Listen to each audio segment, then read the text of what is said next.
Itu Jokowi, itu presiden kita. Kalau dia mau lengser, kemudian dia bertobat, minta kepada Allah ampunin aku, Allah akan ampunin dia. Asal mereka itu bersedia lengser dan bebaskan Habib Rizik. NU nggak tinggal diam, Nahdien nggak tinggal diam. Kalau kalian nggak minta maaf, kami akan perangi. Lo jual gua beli. NU bersama Habib, lo jual gua beli. Semua yang ada di majelis ajak mereka berdoa. Didoakan apa? Supaya Jokowi lengser dan bertobat. Amin ya Allah. Bebaskan Habib Rizik. Emang ulama NU mau rusak NKRI? Kau pertanyakan mulutmu, lisanmu kau jaga. Jangan hanya mulutmu, seperti mulut-mulut yang tidak bertanggung jawab. Bagian dari tangan-tangan pengacau NKRI nantinya kakak.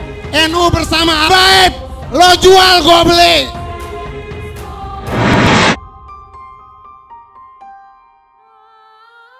Tegakkan hukum yang adil, yang salah proses hukum sesuai dengan hukum yang setimpal. Dia sadar, dia bertobat, dia bebaskan Habib Rizik. Dia bebaskan Habib Rizik.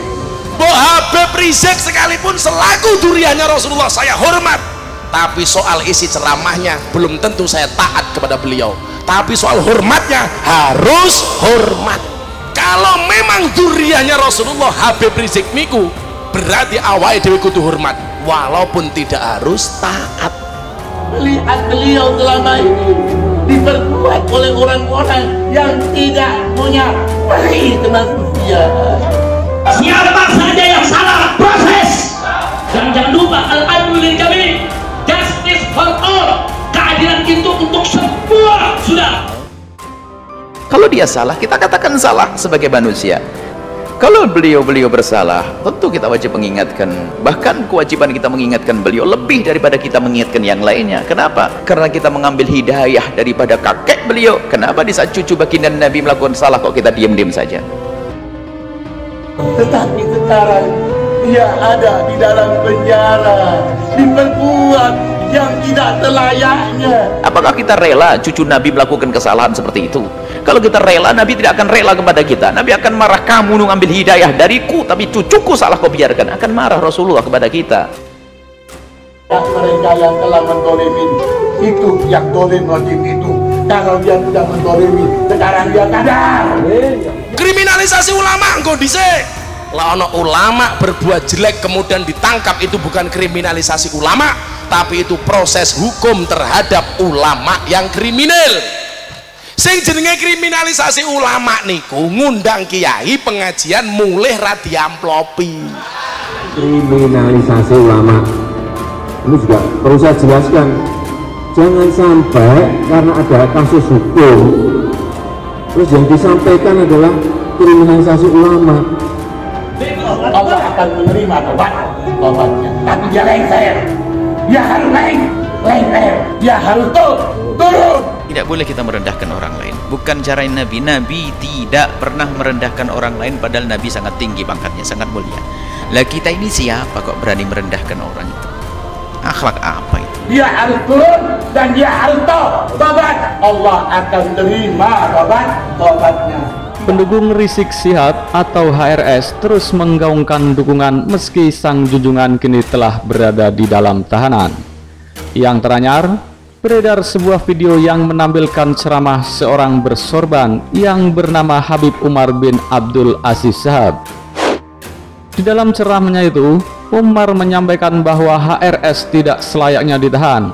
Ia menyebut bahwa perlakuan pemerintah terhadap HRS tidak berperi kemanusiaan. Menurutnya, Tuhan akan mengampuni dosa Jokowi dan para pejabat lainnya jika bersedia lengser dari jabatan dan membebaskan HRS. Itu Jokowi, itu presiden kita. Kalau dia mau lengser, kemudian dia bertobat, minta kepada Allah ampunin aku, Allah akan ampunin dia. Asal mereka itu bersedia lengser dan bebaskan Habib Rizik. NU nggak tinggal diam, Nahdien nggak tinggal diam.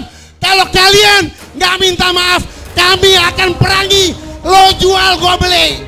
NU bersama Habib, lo jual gue beli. Kalau itu Jokowi mau tobat, kalau pemerintahan yang ada di atas, pejabat-pejabat itu mau tobat, Allah akan terima, Allah akan terima, Allah akan terima, ujar Umar. Dalam video yang ditayang dalam kanal YouTube sebagaimana disimak Indozone Rabu 14 April 2021.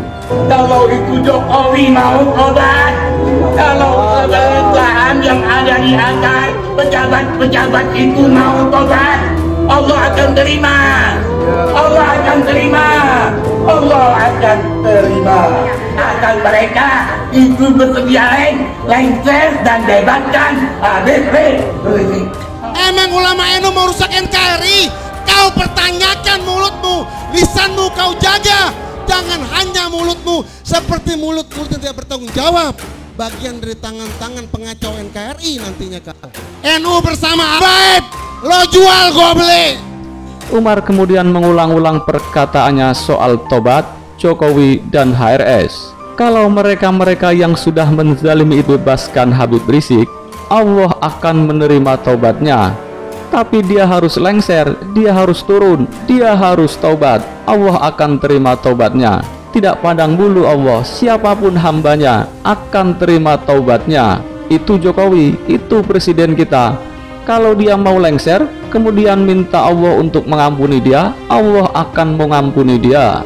Tapi lengser dulu, bebaskan Habib Rizik, katanya sambil berteriak-teriak. Selepas itu, Umar kemudian mengajak jamaah pengikutnya untuk berdoa bersama. Di dalam doanya, lagi-lagi ia menyampaikan hal yang sama. Wahai Allah, yang maha pengasih, maha penyayang, doa kami kabulkan. Ya Allah, selamatkan dan bebaskan Habibana Rizik, katanya. Lantas, ia pun mengajak jamaah untuk mendoakan Jokowi supaya lengser dan bertobat. Nanti malam, kalau ada waktu bermunajat, berdoa, ajak semua yang ada di masjid, ajak berdoa supaya Jokowi lengser dan bertobat. Bukan cuma minta dia lengser, tapi lengser dan bertobat. Sesudah bertobat, insya Allah Allah ampuni dosanya, katanya. Dia sadar, dia bertobat, dia bebaskan Habib Rizik. Dia bebaskan Habib Rizik. Habib Rizik sekalipun selaku duriannya Rasulullah saya hormat, tapi soal isi ceramahnya belum tentu saya taat kepada beliau. Tapi soal hormatnya harus hormat. Kalau memang duriannya Rasulullah Habib Rizik niku, berarti awal dewi kudu hormat, walaupun tidak harus taat. Melihat beliau selama ini diperbuat oleh orang-orang yang tidak punya peri kemanusiaan. Siapa saja yang salah proses. Dan jangan lupa al-adlu lil jami', justice for all, keadilan itu untuk semua. Sudah. Kalau dia salah, kita katakan salah sebagai manusia. Kalau beliau bersalah, tentu kita wajib mengingatkan. Bahkan kewajiban kita mengingatkan beliau lebih daripada kita mengingatkan yang lainnya. Kenapa? Karena kita mengambil hidayah daripada kakek beliau. Kenapa di saat cucu baginda Nabi melakukan salah kok kita diam-diam saja?